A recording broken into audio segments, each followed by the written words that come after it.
instruct another human to take their place at the computer, making sure they understand basic first-person video game mechanics and filling them in on the history of narrative tropes in video gaming, so that the irony and insightful commentary of this game is not lost on them.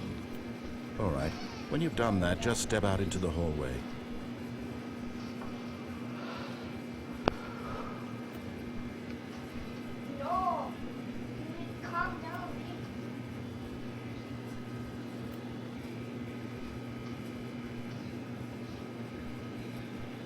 I don't know, guys. Now I just feel like Second speedrunning. player, it's good to have you on board. I guarantee you can't do any worse than the person who came before you. Coming to a staircase, Stanley walked upstairs to his boss's office.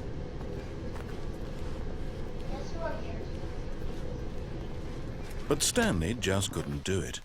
He considered the possibility of facing his boss. Admitting he had left his post during work hours, he might be fired for that.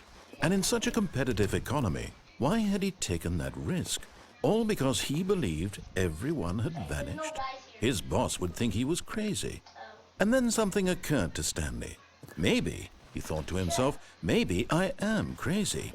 All of my co-workers blinking mysteriously out of existence in a single moment for no reason at all. None of it made any logical sense.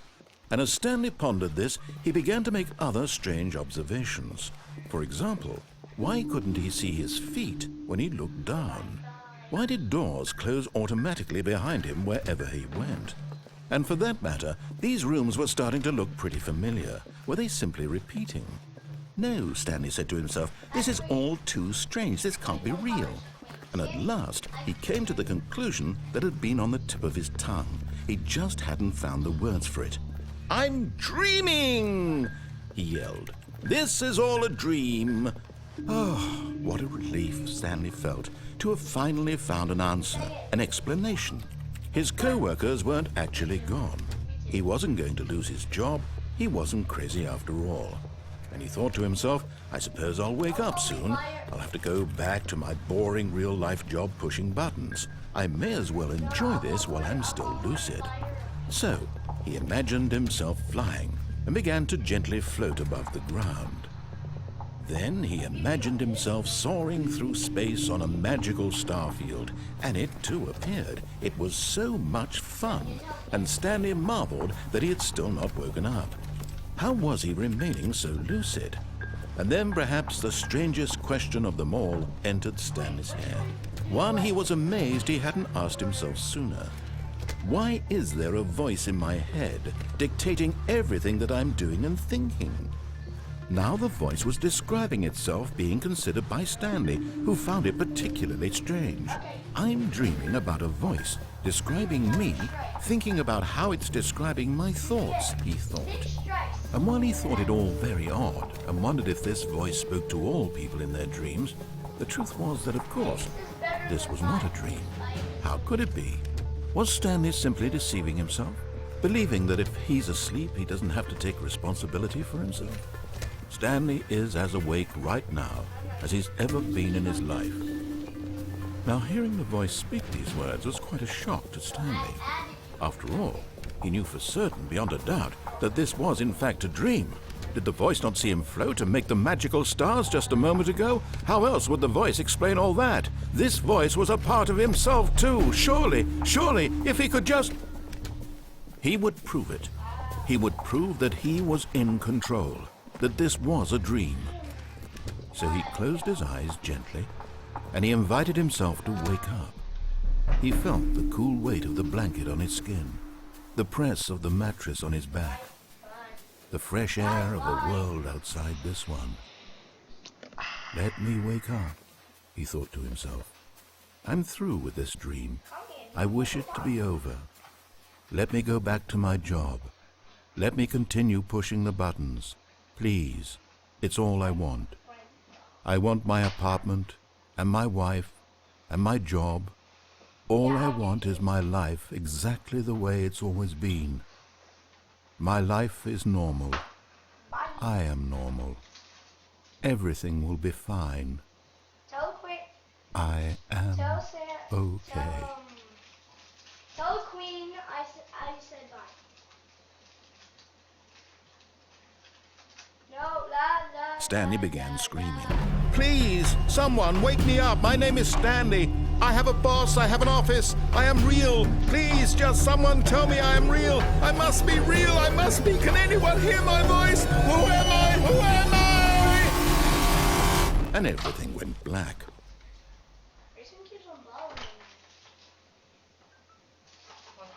This is the story of a woman named Mariella. Mariella woke up on a day like any other. She arose, got dressed, gathered her belongings, and walked to her place of work. But on this particular day, her walk was interrupted by the body of a man who had stumbled through town talking and screaming to himself, and then collapsed dead on the sidewalk. And although she would soon turn to go call for an ambulance, for just a few brief moments, she considered the strange man. He was obviously crazy. This much she knew. Everyone knows what crazy people look like. And in that moment, she thought to herself how lucky she was to be normal. I am sane. I am in control of my mind. I know what is real and what isn't. It was comforting to think this, and in a certain way, seeing this man made her feel better. But then she remembered the meeting she had scheduled for that day. The very important people whose impressions of her would affect her career, and by extension, the rest of her life. She had no time for this, so it was only a moment that she stood there, staring down at the body. And then she turned and ran.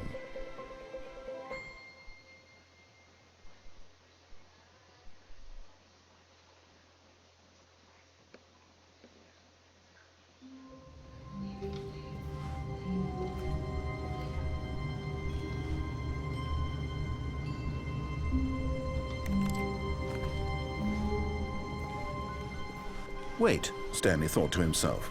Am I sure that the orders stopped coming in? How is that possible?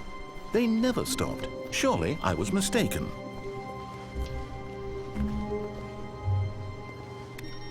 I'm so confused.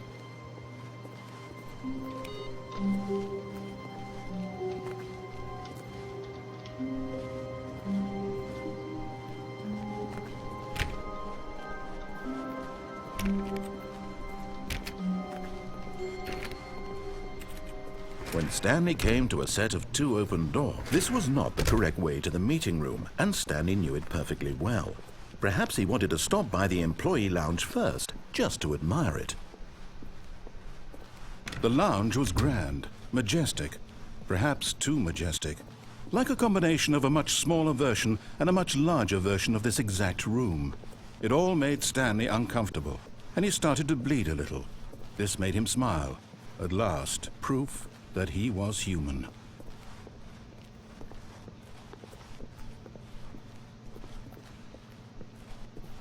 Yes, really, really worth it being here in the room.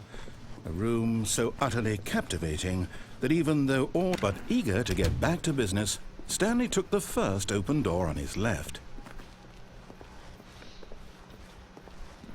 Stanley was so bad at following directions, it's incredible he wasn't fired years ago. There's one path I didn't take that I want to try now. Look, Stanley, I think perhaps we've gotten off on the wrong foot here. I'm not your enemy, really, I'm not. I realize that investing your trust in someone else can be difficult, but the fact is that the story has been about nothing. What? Really? I was in the middle of something. Do you have zero consideration for others? Are you that convinced that I want something bad to happen to you? Why, I don't know how to convince you of this, but I really do want to help you, to show you something beautiful. Look, let me prove it. Let me prove that I'm on your side. Give me a chance. Now listen carefully, this is important. Stanley walked through the red door. Oh, thank God you are willing to listen to me. Do you see that I really have wanted you to be happy all this time? The problem is all these choices. The two of us always trying to get somewhere that isn't here. Running and running and running, just the way you're doing right now. Don't you see that it's killing us, Stanley? I want it to stop. We would both be so much happier if we just stopped. And I think I have a solution. Here, let me show you.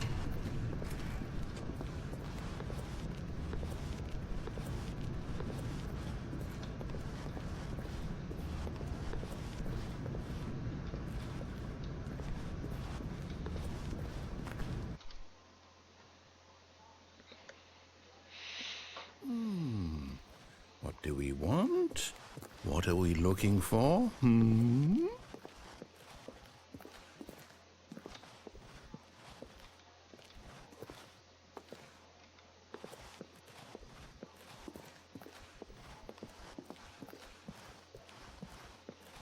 Here. Yes. Oh, it's beautiful, isn't it?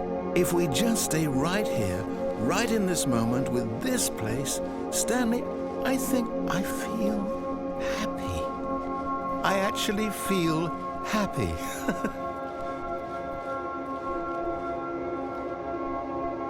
Kind of hurts my eyes. Alright, I'm good to go. Whoa.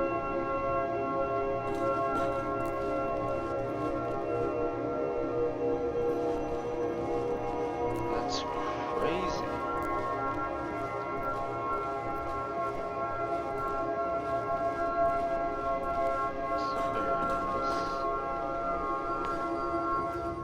No, wait. Where are you going?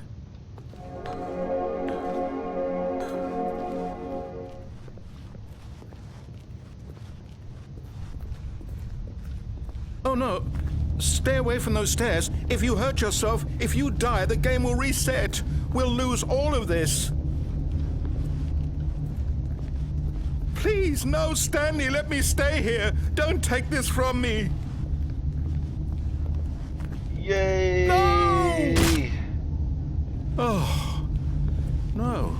No, no, what are you doing, Stanley?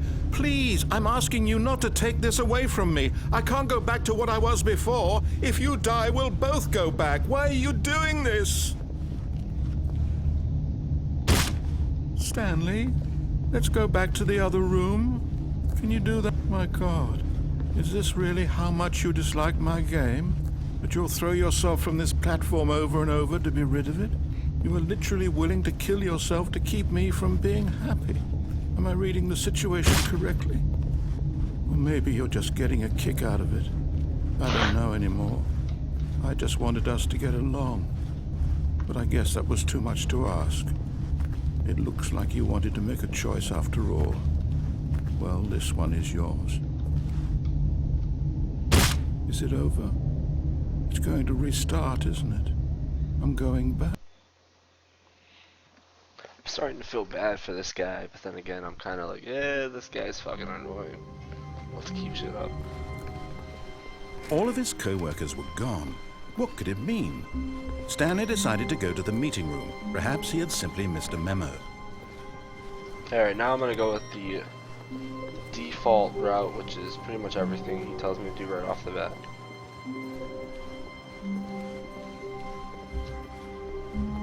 When Stanley came to a set of 2 open doors, he entered the door on his left.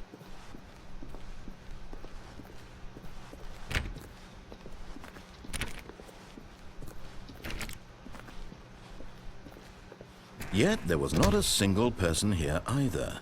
Feeling a wave of disbelief, Stanley decided to go up to his boss's office, hoping he might. Coming to a staircase, Stanley walked upstairs to his boss's office.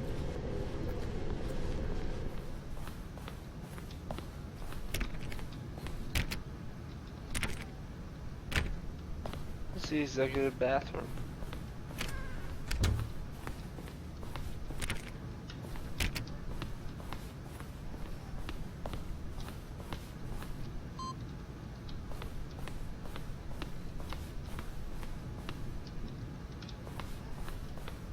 Stepping into his manager's office, Stanley was once again stunned to discover not an indication of any human life.